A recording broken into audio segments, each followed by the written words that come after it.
Semiologia neurológica, exame neurológico, nervo trigêmeo, quinto nervo craniano, Dr. Christian Ximenes. O nervo trigêmeo, ele possui algumas funções.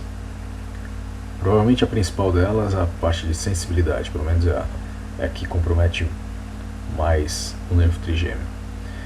Sensibilidade tátil, dolorosa. Ele também percebe temperatura, a posição segmentar e vibratória da face, também conhecida por propriocepção. Isto é, a posição segmentar a propriocepção é quando o corpo tem uma noção, uma exata noção de como ele está, do que está acontecendo com ele do ponto de vista de postura, de movimento. Isso a gente chama de propriocepção. Então ele faz tanto a sensibilidade tátil, dolorosa, temperatura, propriocepção, a sensibilidade vibratória, também conhecida por palestesia, isso da boca, dos 2/3 anteriores da língua, dos seios nasais, das meninges e de toda a face. E ele também tem a função motora dos músculos da mastigação. Na verdade ele tem uma outra função motora, e eu vou começar já falando dela, que aqui nessa figura que mostra o nervo trigêmeo, primeiramente mostrando aqui em uma transparência aqui, nesse esquema, como se fosse um desenho do tronco cerebral. O núcleo do trigêmeo ele é bem grande, ele se estende por quase todo o tronco, núcleo sensitivo. Ele possui um núcleo motor. E aí vamos começar então pela função motora, para eu falar logo a outra função do trigêmeo. Então a outra função do trigêmeo se encontra aqui. Ele tem um ramo que se dirige ao músculo tensor do tímpano. Nós temos dois músculos que controlam, digamos assim, a vibração, a sensibilidade auditiva. Um deles é o tensor do tímpano, o outro a gente vai falar daqui a pouco quando a gente ver outro nervo craniano. Continuando então, aqui a gente tem a sensibilidade da face tida por 3 ramos, o ramo oftálmico, ou chamado também de V1. Aqui a gente tem o corpo celular dos prolongamentos dessas células aqui, vai estar no gânglio trigeminal. O ramo mandibular, ou V2, e o ramo, maxilar, ou V2, e o ramo mandibular, V3. Oftálmico, maxilar e mandibular. Eu vou repetir, já que eu me confundi aqui atrás. V1 oftálmico, toda essa região aqui demarcada. V2 maxilar, essa região esverdeada aqui. E V3 mandibular, essa região aqui. O restante da sensibilidade da cabeça não é feita pelo trigêmeo. A sensibilidade superficial da cabeça não é feita pelo trigêmeo. É feita pela raiz C2 aqui, mostrando aqui nessa região bege aqui, C2. Então, V1, V2, V3. E os outros ramos motores do trigêmeo, um que vai para o masseter, outro que vai para o músculo temporal e o outro que vai para o digástrico aqui. Aqui a gente tem outra figura para detalhar um pouquinho o que a gente já falou. Vamos prestar bastante atenção nessa parte aqui da figura. Nós vamos ver que nós temos aqui um prolongamento, um neurônio com azul mais escuro, depois outro com azul mais claro. Percebem? Um azul mais escuro, um azul médio e um azul mais claro. Pronto, vamos lá. Esse azul mais escuro é o que faz a propriocepção. Então ele faz a propriocepção dessa região da face, que é a região que movimenta. Então a propriocepção da mandíbula com relação à maxila, então ele faz a propriocepção dessa região.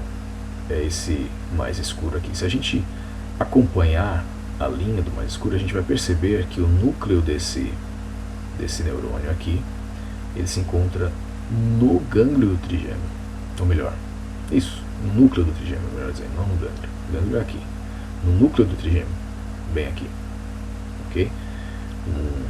O outro prolongamento dele vai para o núcleo motor, para que haja reflexos, e a gente tem reflexos nessa região aqui, reflexos profundos, e o outro vai fazer sinapse no núcleo sensitivo do trigêmeo, que é esse daqui.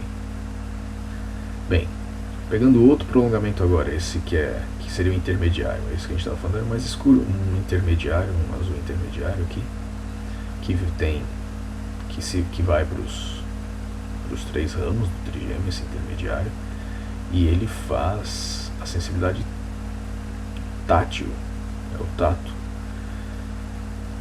e ele vem aqui para o núcleo do trigêmeo, mostrando que ele, nesse caso dele, o corpo celular dele está no gânglio do trigêmeo, ele faz sinapse no núcleo do trigêmeo, e aí um outro neurônio leva esse impulso até o tálamo, fazendo sinapse no outro neurônio e levando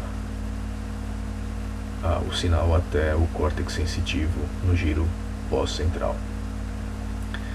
Por fim, o último neurônio que a gente vai ver, esse mais clarinho aqui, que também se dirige aos 3 ramos, é o que faz a sensibilidade de dor e temperatura.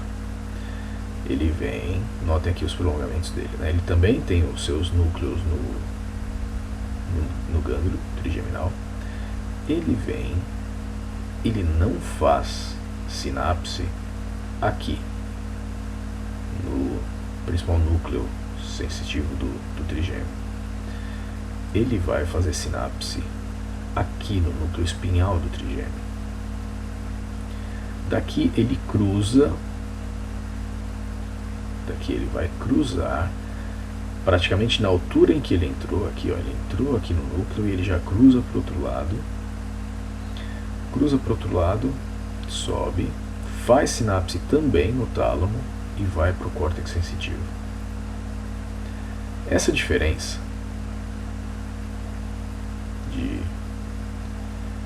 de trajeto se deve à diferença do tipo de sensibilidade, uma sensibilidade tátil mais específica, mais detalhada, e a outra de dor e temperatura, que é menos e que faz um outro trajeto. A gente vai ver isso se repetindo depois na sensibilidade, quando a gente fizer os testes de sensibilidade no restante do corpo. E aqui em cima, nessa figura aqui de cima, também dá para ver o ramo motor do trigêmeo indo para o músculo tensor do tímpano, bem aqui, ó. Músculo tensor do tímpano, e aqui o restante da musculatura. Aqui, mais uma vez, o esquema mostrando os ramos do trigêmeo: mandibular, maxilar, oftálmico, os ramos motores indo para o músculo temporal, indo para o masseter, e aqui para o digástrico. A sensibilidade, ela é testada nas suas formas. Sempre lembrando que nós temos que testar os 3 ramos, o oftálmico, que é a parte de cima, o mandibular, o maxilar e o mandibular, testando, comparando um lado ao outro e testando as suas modalidades. Tato, havendo necessidade de testar dor e temperatura também. Mas sempre lembrando de comparar o V1, V2, V3 e comparar um lado com o outro.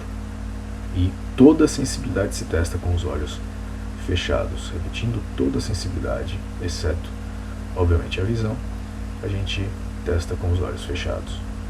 E a motricidade a gente pode testar pressionando a parte lateral da mandíbula, onde se fixa o masseter, e pedindo para o paciente trincar os dentes. E aí a gente, palpando dos 2 lados, a gente vai ver se a resposta é simétrica em ambos os lados. Uma outra forma de fazer essa aferição é você pegar uma espátula, um daqueles abaixadores de língua, pedir para o paciente colocar entre os dentes desse lado aqui, pedir para o paciente morder e você fazer uma tração, tentando puxar e ver se ele fixa bastante a espátula daquele lado, e depois fazer do outro lado, para ver se ele fixa bastante e comparar um lado com o outro. Aqui é um exemplo do que pode acontecer com um paciente que tem paralisia de um dos ramos motores do trigêmeo. A gente nota aqui, ó, uma atrofia aqui, ó, na região temporal, uma atrofia aqui na região correspondente à parótida, ao masseter. E quando você pede para o paciente abrir a boca, ele vai desviar, não é abrir a boca pouco, porque na verdade, se a gente só relaxar a musculatura da mastigação, a gente abre já um pouco a boca. Mas se você fizer uma abertura mais forçada da mandíbula, né, da boca, você vai ter um desvio para o lado paralisado.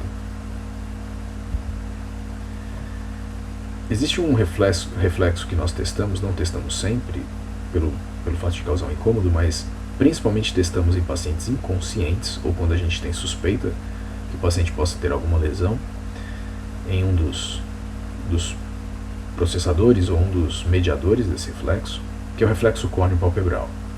A gente pega uma gaze ou então um algodão molhado, encostamos na margem externa da córnea, não é na esclera e nem no meio, é na margem externa da córnea, e o paciente pisca. A aferência desse reflexo é feita pelo trigêmeo, a eferência pelo facial. É uma das formas de testar também a sensibilidade do trigêmeo, principalmente para esse paciente que está inconsciente, já que o paciente inconsciente não vai dizer se está sentindo ou não a sensibilidade na face. Bem, com relação ao trigêmeo, por enquanto é só.